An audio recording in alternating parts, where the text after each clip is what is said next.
Good evening friends. Baba Farid university और उसने CHO की पोस्ट जारी की है, कम्युनिटी हेल्थ ऑफिसर के नाम से जानते हैं जिसको।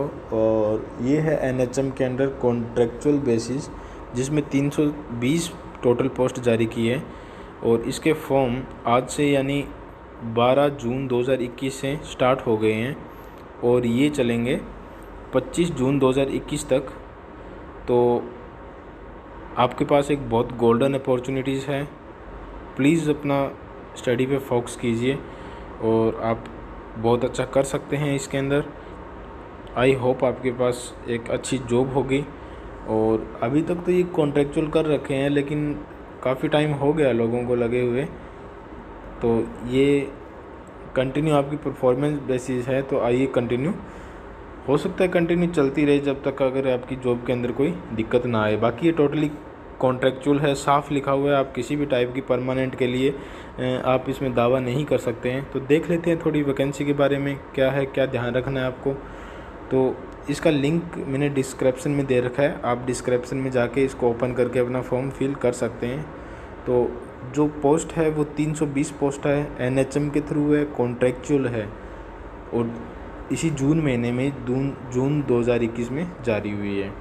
तो एप्लीकेशन है उसका स्टार्टिंग इसमें है वो आज से यानी 12/6/2021 से हैं। और इसका लास्ट जो डेट है वो है 25/6/2021 और रिटन टेस्ट इसका नेक्स्ट मंथ होगा 4 तारीख को। तो 4 जुलाई 2021 को रिटन टेस्ट इसका होगा। तो CHO की है।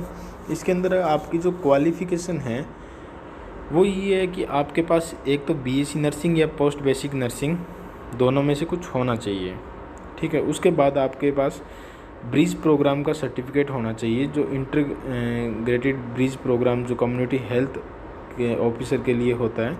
वो बहुत सारे इंस्टीट्यूट है, तो JNU वगैरह करवाते हैं, तो उनका सर्टिफिकेट आपके पास होना चाहिए।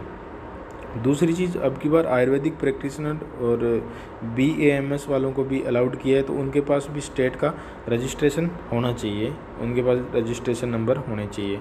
तो इसके अंदर BSc नर्सिंग वालों को भी और पोस्ट बेसिक नर्सिंग वालों को भी कंपलसरी है सर्टिफिकेट होना पंजाब का। और 10th में आपके मैट्रिक तक एटलीस्ट पंजाबी होना कंपलसरी है।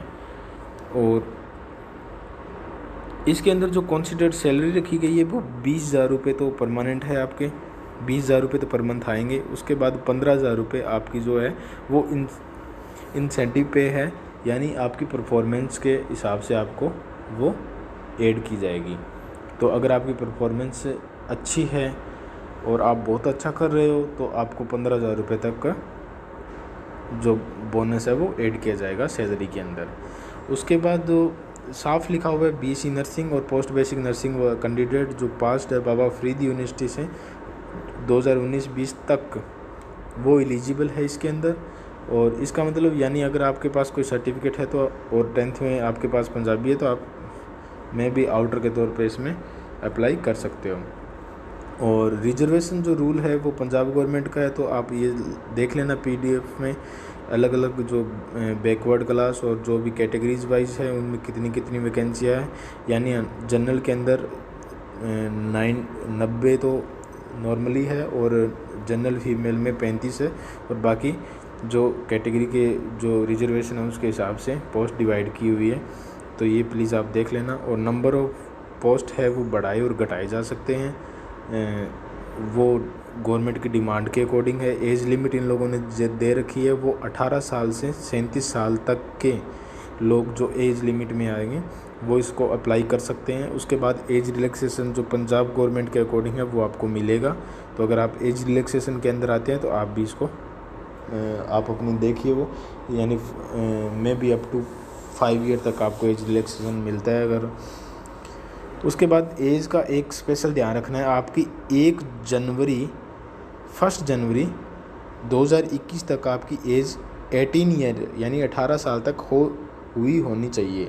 अगर आप उसके बाद 18 साल के हो रहे हैं तो शायद आप इसमें एलिजिबल नहीं हैं। और 1 जनवरी 2021 तक आपकी एज मतलब आप 37 साल से बड़े नहीं होने चाहिए। अब उसके बाद ये चीज़ देख लेना। एग्जामिनेशन फीस में लोगों ने जनरल के लिए और अदर कैटेगरी के लिए 1000 रुपीज़ रखे, जिस पे 18% GST है, तो 1180 रुपये का चालान देना पड़ेगा।